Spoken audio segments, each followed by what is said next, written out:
Pipila ka mga benepisyaryo sa Rice Distribution Program sa DILG sa Barangay Lumbia sa Cagayan de Oro City ang nag-antos ug paabot sulod sa pipila ka oras human ka natanggong ang pag-apod-apod sa napulo ka kilo nga bugas alang kanila. Ani ang report ni Cyril Chavez.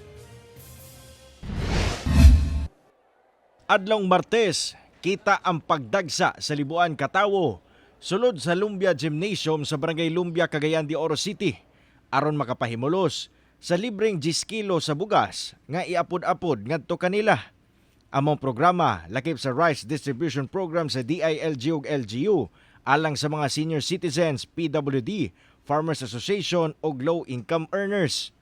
Apan ang unta haruhay nga pagdawat sa hinabang nga bugas nahimong kalbaryo sa mga benepisyaryo human natanggong ang pag-apod-apod niini.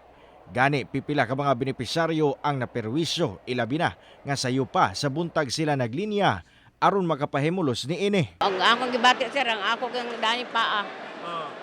Di kay ko pakatikang.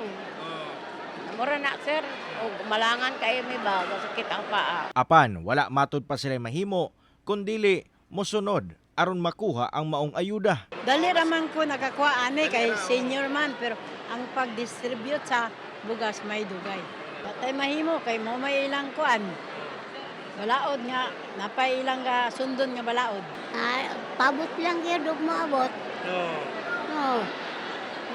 Magtagad lang sa ta. Among problema gikadismaya sa Barangay Council sa Lumbia. Matud pa daw nakawang ang ilang pagpangandam aron mahimo kining hapsay sanglit nalangan kini sa mismong pag-apod-apod sa bugas ngadto sa mga benepisyaryo. Ang subo lang paminaw sir no kay atong giistoryahan ang supplier nganong dili pa ma-release ang rice inana. So napaday kakulian or napay problema regarding sa mga papel daw kunana so wala ta kabalo.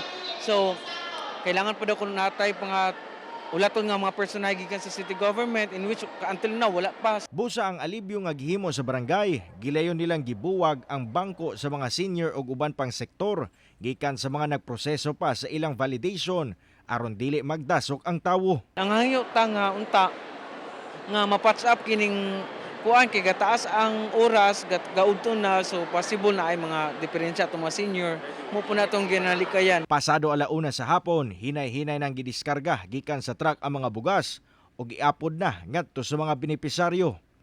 Ginakuhaan pa og pahayag ang DILG ug LGU kalabot niini. Kauban si Jaybert Pairat, Cyril Chavez, 1 Mindanao.